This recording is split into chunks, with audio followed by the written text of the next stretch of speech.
Chatrin was the monastery we stayed in.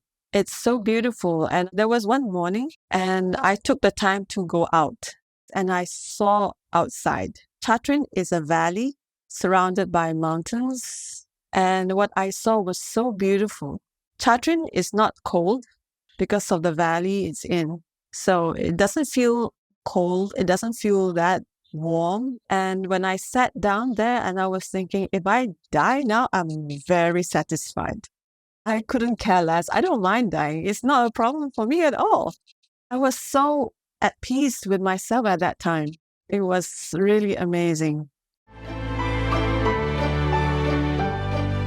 Hello, and welcome to Life with a Lama Healer. Today we have as our guest Betty Voon from Malaysia.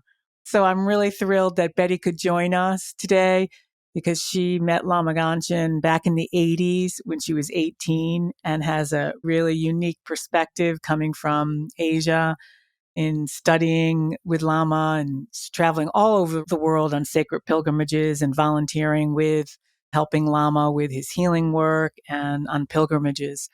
And Betty also worked with Peace Media along with Sunny Koo and Felix Chan, where they have created books and films to really promote the message of peace and to preserve the incredible wisdom tradition of Lama Gangchen and the wisdom coming out of Tibet and corresponding with different aspects of wisdom traditions in China.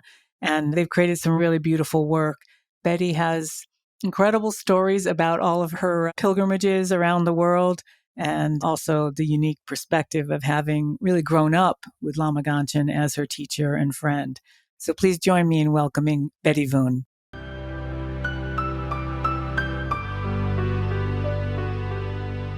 We're really excited about this podcast about the life of the great Tibetan Lama, Lama Gangchen Tulku Rinpoche, who was born in 1941 in Tibet and trained by many of the greatest Tibetan masters.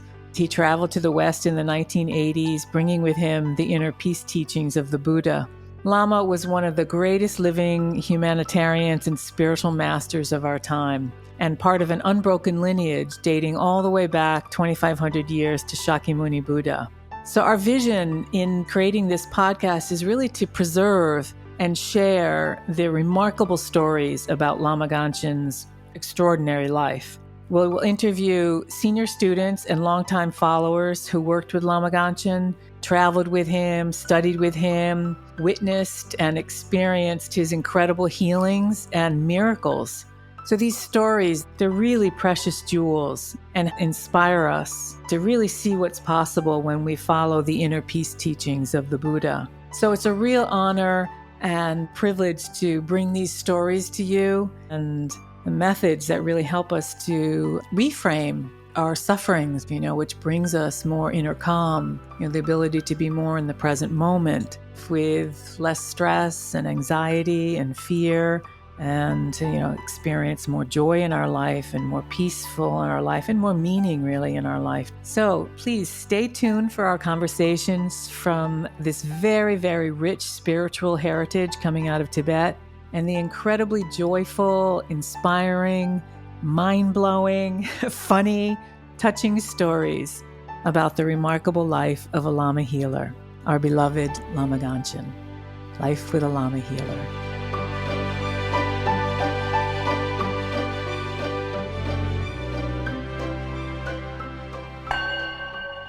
Welcome, Betty. Thank you. I'm very thrilled to be here too.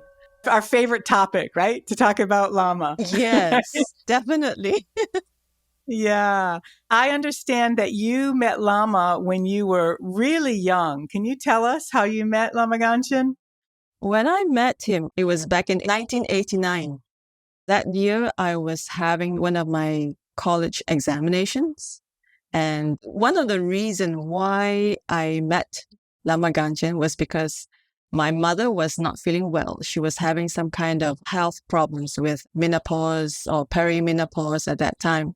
And she was very reluctant to see a doctor. I don't know, maybe it was people from her time or her generation that somehow you go to the hospital, it's like it's a taboo or something. So she was having this problem. And my sister at that time was in Singapore. She was doing her university and she joined the Buddhist Society. And that's how she found out that there was a Lama healer in Kuala Lumpur visiting. We were Buddhist, but we're not really involved in Buddhism, actually, or in the Dharma. Is Malaysia primarily a Buddhist country?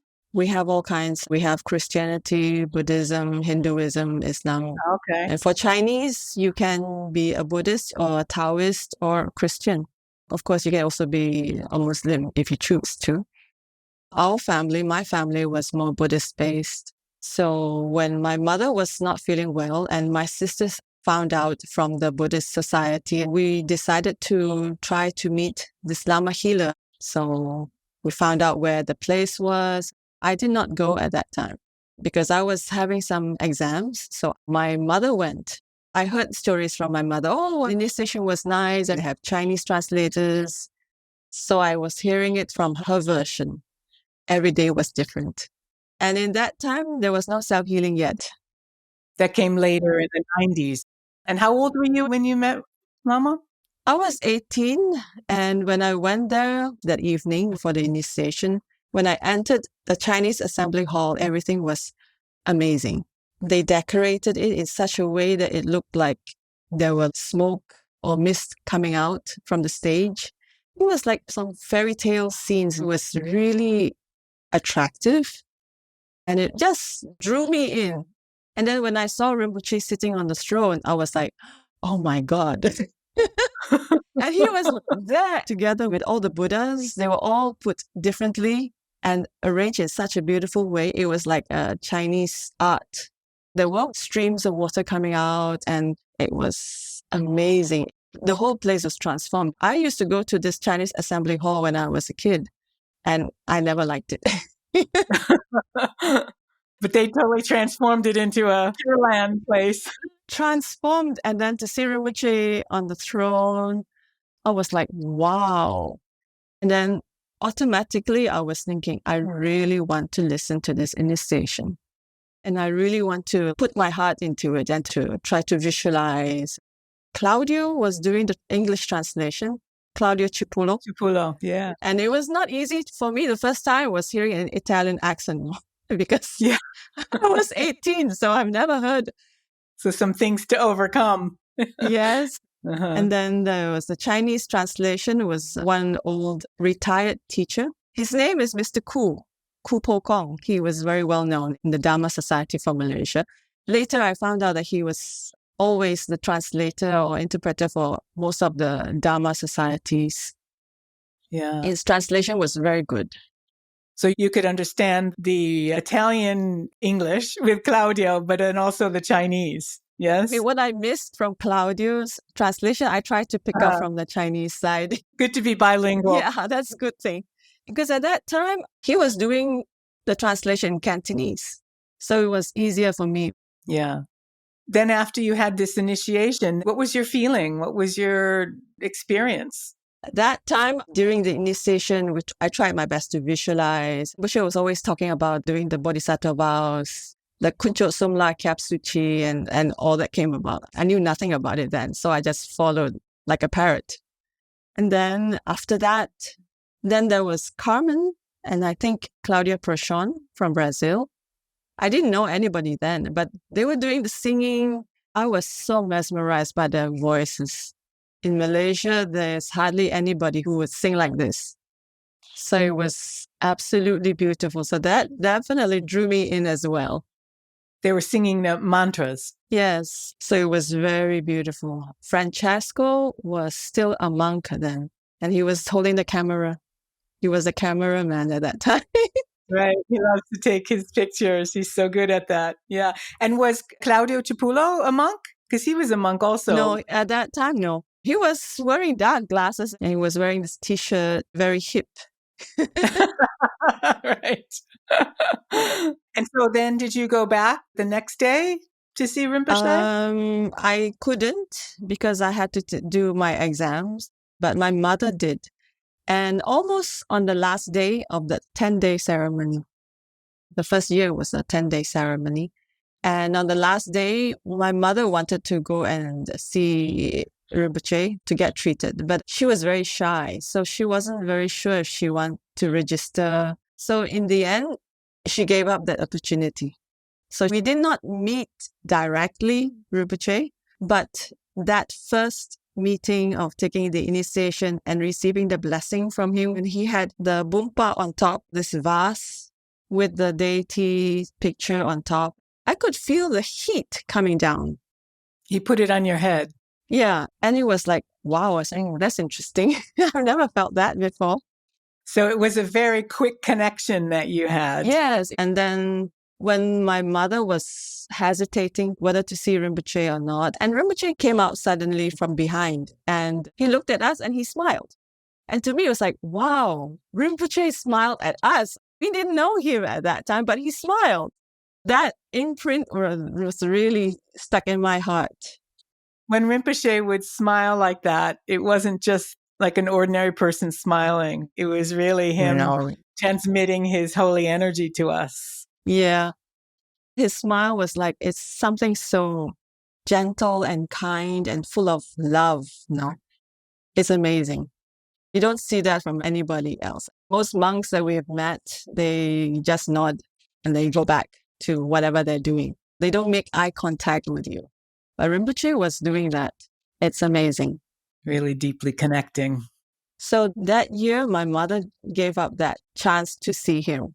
And then we went back home and I told my sister about this. And then she would say, okay, then maybe next time or maybe when he comes again. And then the following year in March, my sister called us and said, why don't you come down to Singapore? Because Lama Gangchen is in Singapore. I told my mother about this. And then she said, okay, we're going by train to Singapore to meet Lama Gangchen and to get her treated because we were quite worried about her health. So that night, when we took the train, that whole night, I couldn't sleep because my main purpose to meet Lama Gangchen was to ask him to be my teacher. I couldn't sleep because I was so worried that he would say, no, I don't want you to be my student. Yeah, I was so worried. Then it was a night train. So we reached Singapore. It was in the morning. Then my sister was there to meet us. And we refreshed ourselves. Then we went to this house, this lady who was hosting Rinpoche. And there were not that many people. It's private residence now. So we waited for Rinpoche for a short while. And then we were asked to go into his room. And then my mother had her pulse taken. And then he just looked at her and said, no problem. Just some medicine, everything will be okay. And then my sister was able to talk quite well with him because I think she met him before or something. So they were conversing. I couldn't understand his English. The first time when I met him, when he was talking, I couldn't understand. Then when it came to my turn, my sister had to relate what I wanted to say to him because I was so tongue-tied. I couldn't say anything. You were so nervous, right? Yeah. And then he looked at me. Then she explained, I took the initiation from him last year in Malaysia. And then I said, my sister was saying, but she has not taken refuge yet. Then Rinpoche said, okay, no problem. Taking initiation means you have taken refuge and bodhisattva vows. And what she needs is just a name. That's what he was saying. Yeah. He gave me the name. It's called Pema Dechen. Pema Dechen, yes. Which means the blissful lotus. Beautiful. He told me to do the Om Muni Muni Maha Muni Shakyamuni mantra. And of course, the 4 limitless. At that time was 4 limitless. It wasn't 7 limitless then. So by giving you your name and the mantra, then he accepted you as a student, right? Yeah. I was completely relieved. I was like, wow, okay, thank goodness.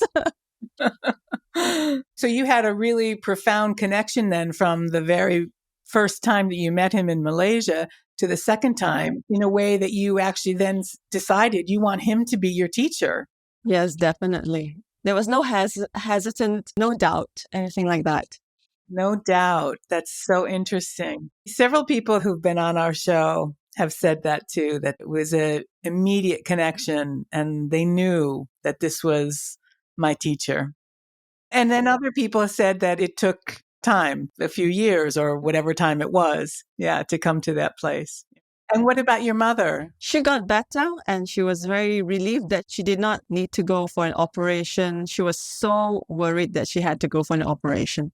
So she was very happy that she didn't have to, because Rinpoche said, no need, just take this medicine and you'll be well. And true enough, she didn't have that problem after that. She was very relieved. And then, of course, my sister was insisting that, okay, now we need to do practice. We need to do some prayers. And so my sister was the one who brought us into the Dharma, actually. I see. Is your sister Barbara? Yes, Barbara. We're very close. You are. How beautiful. And where does she live? Now she's living in Germany. Oh, in Germany. In Berlin. Uh-huh. She moved there in 2001. Okay. I look forward to meeting her one day. Oh, yeah.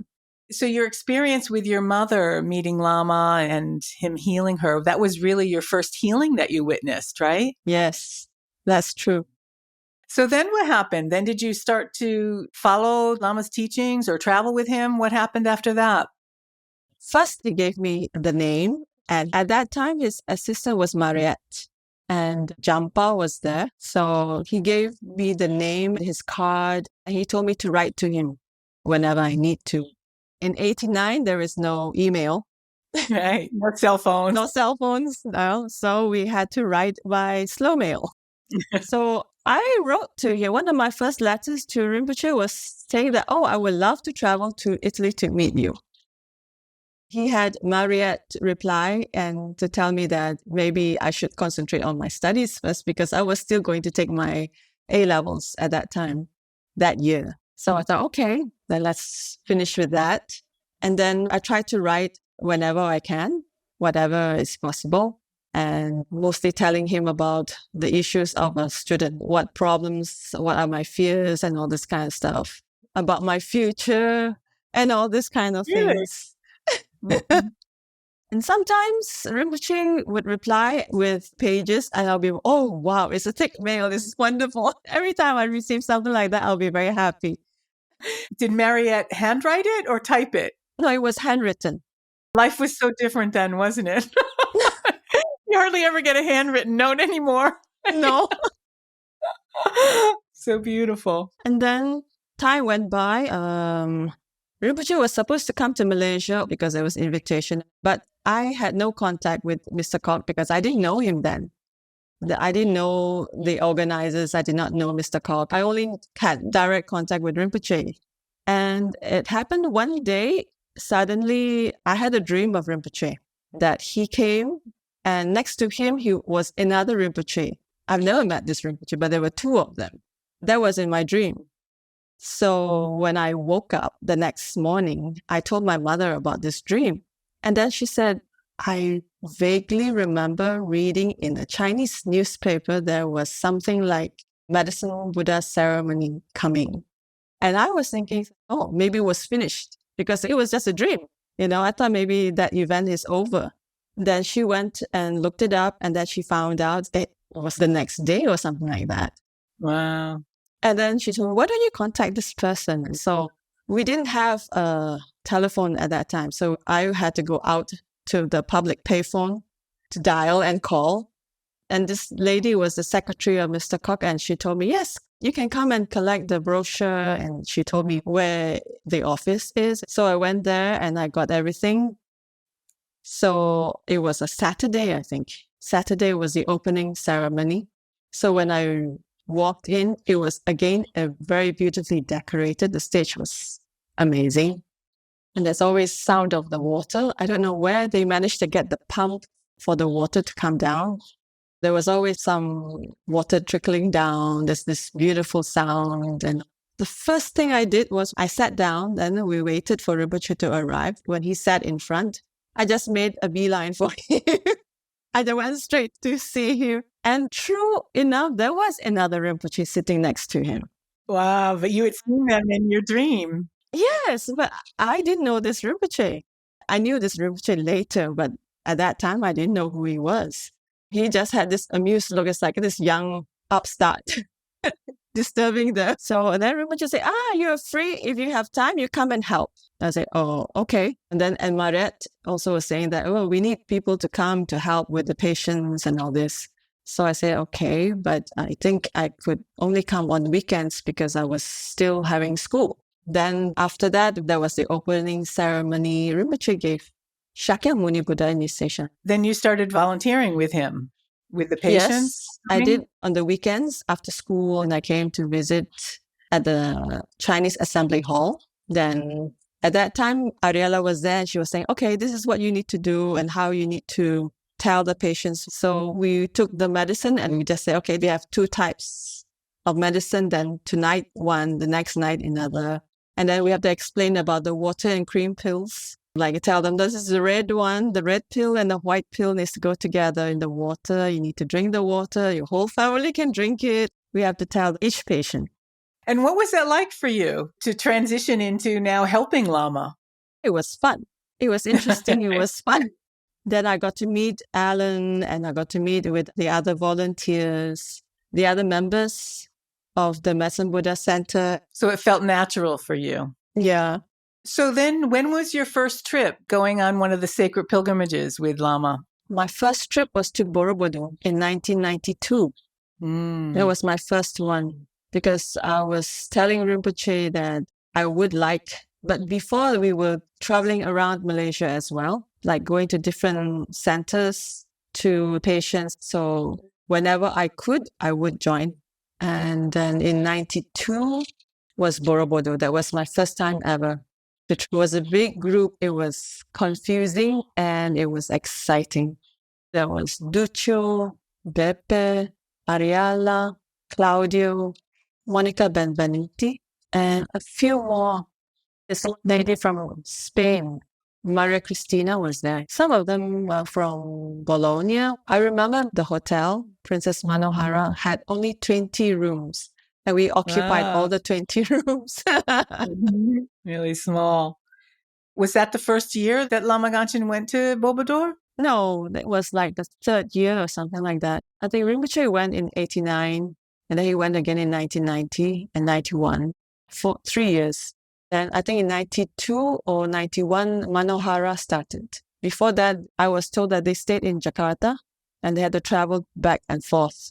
If I remember, that's about an hour drive, right? Yes. So it was only a day going trip. to Borobudur was definitely exciting and it was definitely an adventure. So what was that like for you? What was your experience being in Borobudur? Borobudur was very special. And at night, it was very mysterious for me because sometimes Rinpoche would do prayers. And there was once that we were all sitting near the conference hall where the fountain is. And I think we sat there one night and we were looking at the stupa. And a few of us were thinking that the stupa with the light behind looked like there was a Buddha sitting down there meditating. And I could see that, like a silhouette of the Buddha meditating. There is some kind of a light from behind, and it was very mystifying. Very mystical place, right? Yes, it was. The local people were very friendly. Of course, Malaysia and Indonesia, we speak almost the same language. So we don't have a problem with translation. So it was easy for you to be there. Yeah, it was easier. Yeah. Plus, you're used to a really hot climate too, right? There's similar climate in Malaysia and Indonesia. Yeah. It's similar, but I think Malaysia is more on the equator side and Indonesia is a little bit more on the tropics. So I think it's slightly hotter. Yeah, I remember how hot it was. That was the reason why we had to get up so early, right? Because it was so hot. We got up before the sun came up. Yeah, so we had to wake up at 4. But in 92, we started late. We were there around 9, something like that. And I ended up having sunburnt, completely burnt. Oh. I had blisters all around my shoulders. Oh, wow. Because it was so hot. Oh, It wow. was so hot. And I had one occasion where I realized it was so hot and I don't know where I got this umbrella from. And I took it and I put it next to Rinpoche so that to shield him from the sun. Yeah. Something that Thomas used to do, no? In Borobudur with this big, huge rainbow umbrella. The rainbow umbrellas that he just manifested. Yeah, we didn't have rainbow umbrellas then. So I don't know whose umbrella it was because I didn't carry one. Did they have coconuts as a reward after you go up to the stupa? I think they were selling coconuts up in the stupa. The things that Mr. God used to bring to Borobudur was yellow coats that he would buy from 7-Eleven. I don't know how many he would buy. He bought them and then he would distribute to all of us those yellow raincoats. And then he would bring all the incense, the Chinese incense. And we could actually put them on the grass at the front of the Borobudur. Rinpoche did many things in Borobudur. But that year was more simple. We were still doing the preliminaries. That was what Rinpoche was doing at that time, 92. And the next year, he started with self-healing, Borobudur and also in Malaysia. And I was like completely amazed. It was like, wow, all these mudras, all these hand gestures. And I felt amazing when I was doing the lotus turning. This energy was amazing in between your fingers when we were doing it. I was saying, wow, this is very interesting practice. And at that time, the self-healing book, the thick one, was not really out yet. It came in small booklets. There were 5 colors. The main cover of the books were in 5 different colors. Some were yellow, red, green, blue, and white. And Rinpoche gave me one was with Rana Sambhava, was yellow. And I was saying, wow, this is like the Bible. Yeah. And so later, when he gave the initiation into one of the supreme healers, was Ratnasambhava your supreme healer? I didn't know anything then. To me, I just took whatever that Rinpoche gave me and I just devoured it like I was very hungry. I was studying this. But there was one year that I had a dream that Rinpoche gave me a crown in Borobudur. So I was thinking maybe this could be Ranasambhava. Ratnasambhava. No, it was like a blessing. Yeah. Oh, how beautiful is that? Wow. I think I was in Borobudur when I had that dream. Can't really remember, but that dream was so real. He was sitting on the bed and then he just gave, okay, this one, like that. Yeah. So you have had these dreams that have been like prophetic dreams in your relationship with Rinpoche, right? Yes. Somehow there's this connection. Yeah. Very beautiful. The many times here on the podcast, we've talked about our experiences, but we really haven't delved into as much around the real mystical experiences that we've all had. And I know we've all had many really profound ones.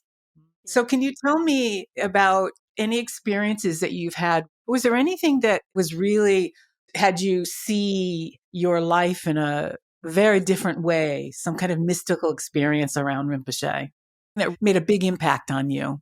I think for me, I never had any doubt that Rinpoche works through dreams. If it's not possible to have physical contact, then he would come into dreams and manifest. And I had many dreams of Rinpoche. Sometimes it's around February. I don't know why around this time. And over the years, if I don't go to Nepal, I would dream of Rinpoche in Nepal. I have no idea why, but it's always around that time of the year. The new year. It's the Lunar New Year. Me too. Since I've met Rinpoche, the most impactful changes or inner experiences always occurred around the Tibetan New Year, the Lunar New Year. It's like the cycle of changes. Then another thing I like to share is when I started working with Rinpoche on his trips to Shangri-La, to Tibet. In the early years, I was like a baby. I knew nothing. I was just following, helping, but not really because I don't know what to do. Then later years, I started to be able to do something, like working with Cozy. I could help with the translation to relay information to the local people. Yeah. I remember the last trip that I made to Tibet. You were one of the organizers and you did such a great job. You were so organized with the passports and getting people to their rooms. And I remember how calm you were because there was a lot of people on that trip. There was 100 of us, maybe more, people coming, going, trying to organize all these people, all speaking different languages. But I remember how calm you were and how organized you were. It was very impressive. Oh, thank you. I do enjoy doing that because it's something I feel that I can do and I can be of some help. I enjoyed doing it. Just connecting people, local people with our people so that there is no misunderstanding. So it's helpful. Making peace with the environment. Making peace with the environment. Making peace with Amazonia. Making peace with Amazonia. Making peace 5 elements. Making peace with the 5 elements. Making peace with the earth element. Making peace with the earth element. Making peace with the wind element. Making peace with the wind element. Making peace with the water element. Making peace with the water element. Making peace with the fire element. Making peace with the fire element. Making peace with the space element. Making peace with the space element. Mentally healthy. Mentally healthy. Physically healthy. Physically healthy. Inner peace. Inner peace. World peace. World peace. Now and forever. Now and forever. By all the human beings' attention. By all the human beings' attention. By all the holy beings' blessing. By all the holy beings' blessings. By Guru Shakyamuni Buddha's blessing. By Guru Shakyamuni Buddha's blessings. And I always found that Rinpoche was our best teacher when we were traveling. He was our best teacher in all situations. But in traveling, it was so interesting because I would observe him taking care of people in such a mother, father, loving way. And there was never any attitude, because going to Tibet or Obrador, some of these trips, they're difficult because you're dealing with a lot of travel, a lot of movement, the altitude, dehydration, the roads, the food. There's so many things that one has to manage. And yet Rinpoche would take such care of everyone, even when they got sick. And so those of us who were helping, I feel that we really learned how to just try to be more like him and to really take care, be patient, be kind, be loving, be understanding of what people were going through, because everyone was always complaining about something, right? Yeah, there was a lot to manage. Yeah, it's true because they are tired. Yeah. So when we get tired, we get stressed out. Yeah. And then with having to adapt to a new place, new environment. The first year I did with Cozy was in 2006 to Shangri-La. And that was amazing. I have like people asking me things at the same time. One person was asking about this contact number or how to go downtown or where's the bank, where's all these kind of things. And then I need to ask and then get feedback. Then another person will ask me something else. I was pulled from all sides. Yeah, a bit overwhelming, right? Yes. That year I had an injury on my ankle. I cracked it. My foot was swollen 1 or 2 days before coming back from the trip. It was swollen and Rinpoche told me to take this water and cream pills, swallow the red pill. And then I was taken to this old lady who was some kind of a healer in the Tibetan community. And she tried to mend my foot. It was very painful. But I could still laugh at that time because I was still joking to the person who took me there and said that, okay, this is not my foot. And then as a joke, I said, okay, now you're my father. I will call him, okay, Dad. So he was quite helpful. It took me to this place. And then I had to step on the stone on the floor. This lady said that I had to do this so that I could realign the bone. And she did not give me a splinter or a cast on it. So I was just a bandage with some herbs. And she didn't ask me for any payment. What she asked me was water and cream pills. That was the precious currency. Right? That was the currency. Uh-huh. Everybody was asking us for water and cream pills. Wow. And so then were you able to walk after that? I was a little bit better, but it took 3 months to heal that bone because I did not take care of it immediately. So it took some time to heal.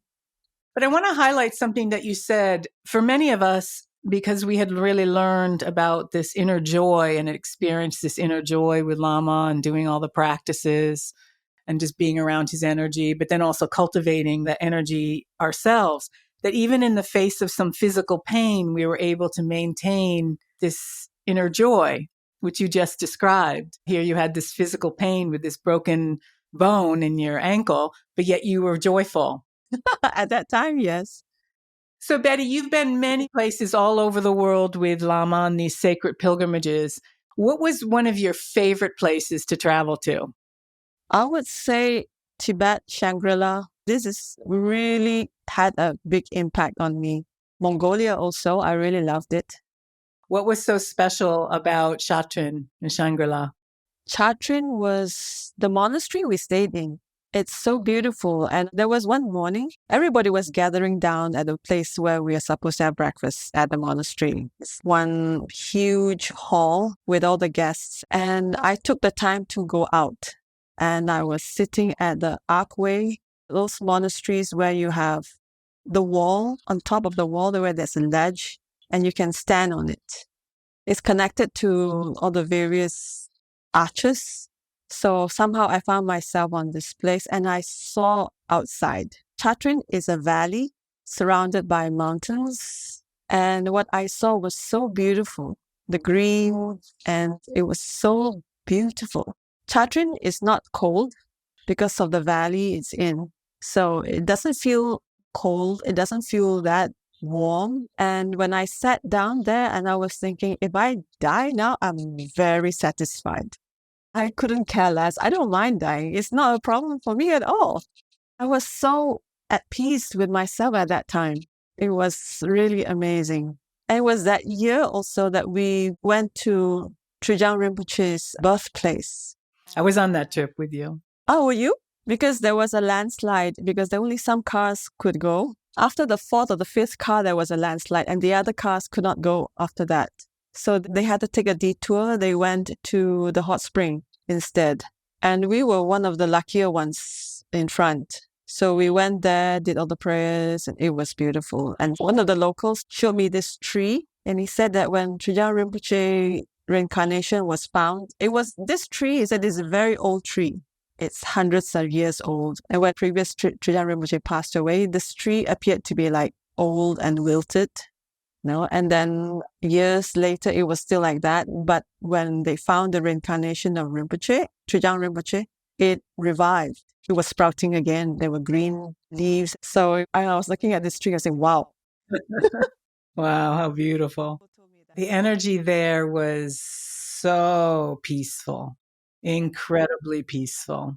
I didn't stay at the monastery, but there were several people in our group that stayed at the monastery. And I remember one morning driving in the Jeep with our group that was staying at the hotel and going to the monastery. And I looked at the faces of all the people in our group who had stayed there, and you could tell that they had these profound, peaceful dreams because each one of them just glowed in a whole new way, just incredibly peaceful. And I remember having a moment of regretting not staying there at the monastery because I was like looking at them going, wow, what an incredible energy they all have. But over the days that we stayed there, I just felt this deep sense of peace. It was really a special place.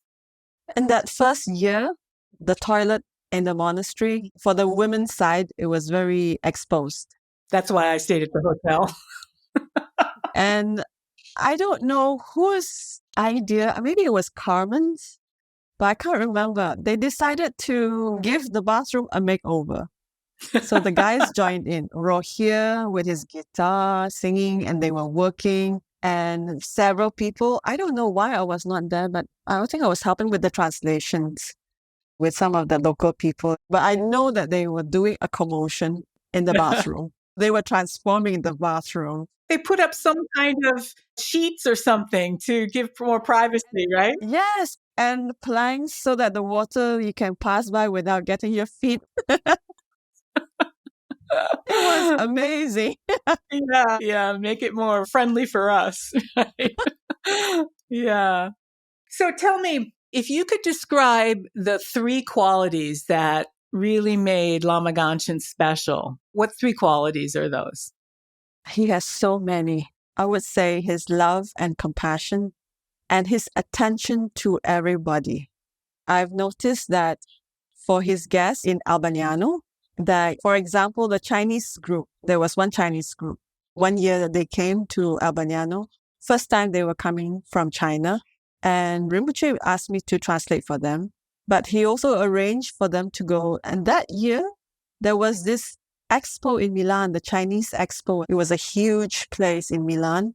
I think it was Milan or somewhere. And Rinpoche made sure that we brought them there. Who were in the car, how many cars were going. He arranged everything to the most detail. Everything was in his mind. And this is something that I think is amazing. I think only an enlightened being would think about that in such detail. And for instance, like when my sister came to Albaniano, there was one year, and there was one day that we were free. And Rinpoche was telling Barbara and me, and they say, today you go to the islands. So you can either go by bus or you have someone take you down, and then you can take the ferry and go around. He thought about it. And also at the same time, when we went down, someone took us there. And then we went around when it was almost time to go back. And miraculously, Babel came by. We were on the road walking and Babel's car just passed. And then Tiziana was inside and with Babel. So it was just perfectly arranged.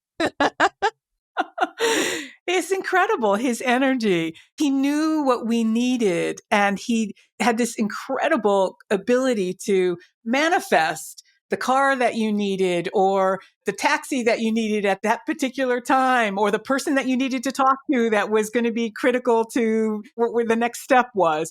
It was just incredible, the synchronicity that always happened around him. Yeah, there was one time in Myanmar, the first time I went there, there wasn't really planned. There was no guide to take us around. And suddenly appeared this monk at the Sri Dagong temple. And he could speak, I think, at least 5 languages. He was talking to Rinpoche in English. And then he decided that he will be Rinpoche's guide. So he took us around.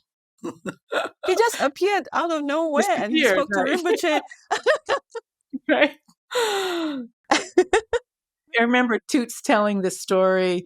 One day we went up to the thermal baths in northern Italy. In the wintertime, Rinpoche used to like to go up to the baths. So we went up there and we were sitting around after a day of going into the whirlpools and the saunas, and we were having some tea. And Toots tells me this story of the first time when they went to Wutai-san. And they were going way out into the mountain areas. They went like a hike, I guess. And while they were out, there was maybe 15 people, 20 people. And after several hours of walking, the weather changed and it became very cold and it was rainy and misty and everyone was really uncomfortable. And then they started to get really hungry. And all of a sudden, out of nowhere, they come upon these women cooking soup in the middle of nowhere. These women cooking soup. And everyone then gave everyone the soup so they could warm up and heat up and not feel so much suffering. I mean, incredible, right? If I'm not mistaken, Alan was there that year and he was suffering from hypothermia during that trip because he just brought a summer jacket. He did not expect the weather to turn cold suddenly.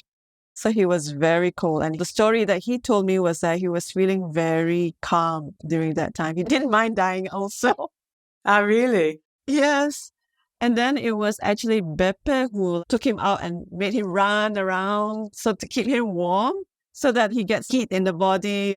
And I think there was also another group that they got lost and they did something like a mole, like throwing the coin in front of them. Because with the mist in front of them, they could not see the road. They didn't know whether they were stepping next to a ravine or not. So what she did was she threw the coin. And where the coin fell with a sound, then they walked.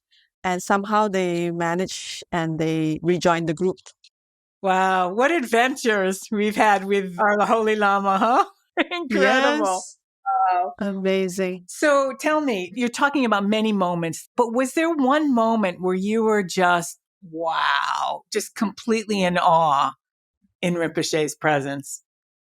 Oh, yes, definitely. The main thing was to see him in Shangri-La and in Tibet, where he's so respected.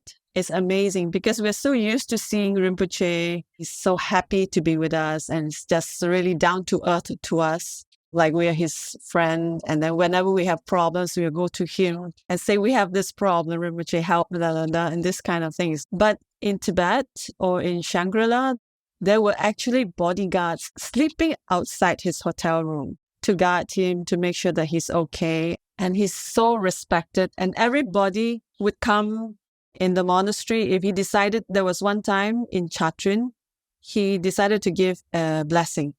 And suddenly you can hear it was a stampede on the ground, on the monastic hall in the Gompa.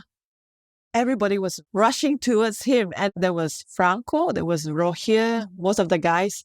They quickly formed a human barricade around. It was like a wave. It was shocking, scary, but at the same time, the local people really have so much respect for Rinpoche because they hardly see him. And they travel from the villages far away, how many days before they reach this place. So they really want to receive a blessing from Rinpoche or just to see him. Just to see him is enough for them. To them, it was like a rare opportunity. For us, we see Rinpoche every day. To the point, sometimes we do take him for granted in some ways, no? Because also he was accessible for us. Yeah. We could always call him and take a flight to see him, and he was always there for us. Yeah. But it was such an interesting contrast, especially in America. I think Rinpoche was too Mahasiddha for so many Americans. And the language was also, I think, an issue because most Americans grow up with one language. They don't grow up multilingual like the Europeans or even in Asia. So it was such an interesting contrast to see the respect and the devotion and the urgency that the Tibetans felt to be in his presence. And then when he'd come to the US, there were several people that I introduced to Rinpoche because I wanted them to have the incredible privilege to meet a living Buddha like him, but they didn't get it. They just didn't get him. It was always so interesting to me to see that cultural contrast. Yeah. Yeah. So Betty, tell me, if you had some advice to give to other spiritual seekers, what advice would you give? I would suggest that they should look for their own spiritual masters, spiritual guide in their own way and accept the spiritual guide as someone that is just right for them. Of course, we are only human. Sometimes we will see a not so good side of a Lama and all this because we have our own projections and our own ideas. So we have our own perception about what a Lama should be. But actually, it's all in our mind. I've seen Rinpoche so kind. He's so, really so kind to help other people and even complete strangers. Like when he goes to Milan, on the way back from Milan to Albagnano, he will make sure he will tell Vanya to go by the city side and he will give money to the prostitutes. Who does that? Yeah. He'd go out of his way to do that. Yes. He doesn't have small change. He will give them 50 euros. It's just like that. And then he would tell them, today you don't have to work. Go back home. Oh, really? Yeah. I was in the car with him one time going from Milan and experienced that, going completely out of the way to go give the money to the people living on the street and the prostitutes.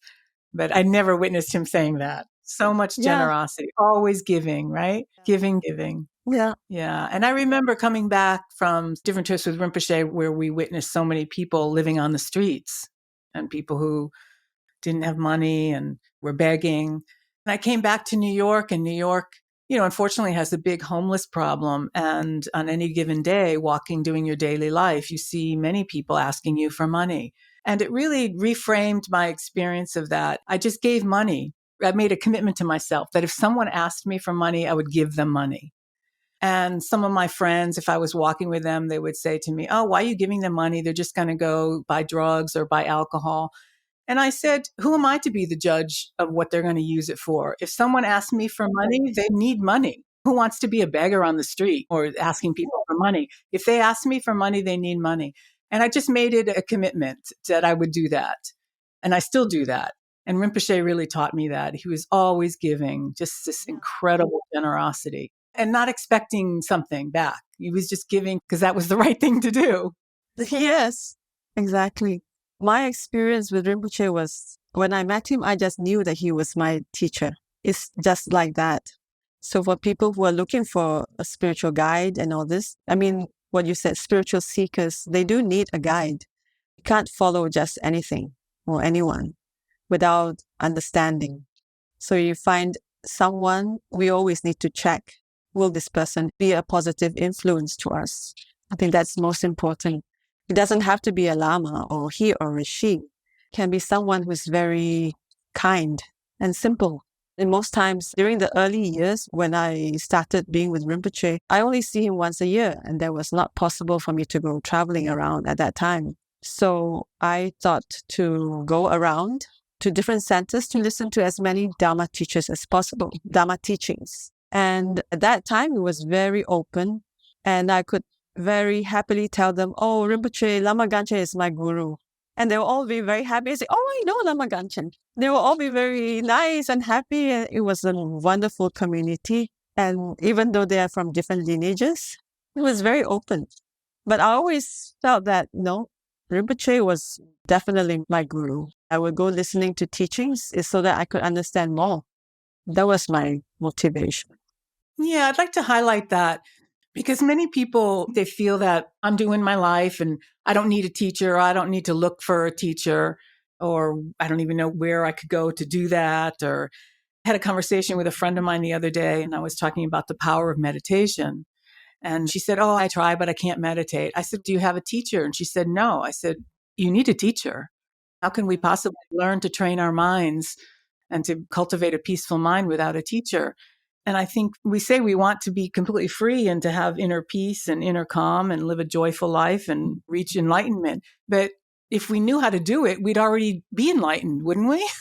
Yeah, We exactly. need a teacher who's going to show us the way. Yeah, show us the way. And so I find it really interesting, especially since meditation is so popular now and everyone's talking about mindfulness, which I think is wonderful that it's so accessible and there's so many apps and resources to actually learn meditation and to study mindfulness.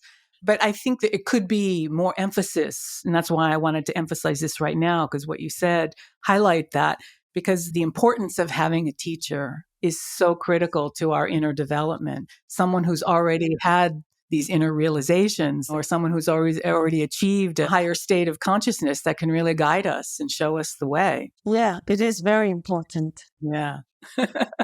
Critical, right? Yeah, it is. So I'd like to close with maybe one of your favorite mantras, or if there's a prayer that you really like, or something that you really like to say that really dedicate this conversation to benefit the people who are listening. Okay. Is there some favorite prayer that you have or mantra? Nimondele. Okay. Mm-hmm. Nimondele hatandele. Nimagong yandele shin. Nitanta hatudele hepen. Kuncho sumgi jingi long. Kuncho sumgi ngordu sum. Kuncho sumgi trashi shu. At dawn or dusk and night or midday, may the three jewels grant us their blessings. May they help us to achieve all realizations. May they sprinkle the paths of our lives with various signs of auspiciousness. Tashidele. Beautiful. Thank you. Thank you, Thank Betty. you. It was really a pleasure to have this conversation with you. Thank you for sharing all your wisdom with us. Thank you for having me. Yeah. Thank you very much.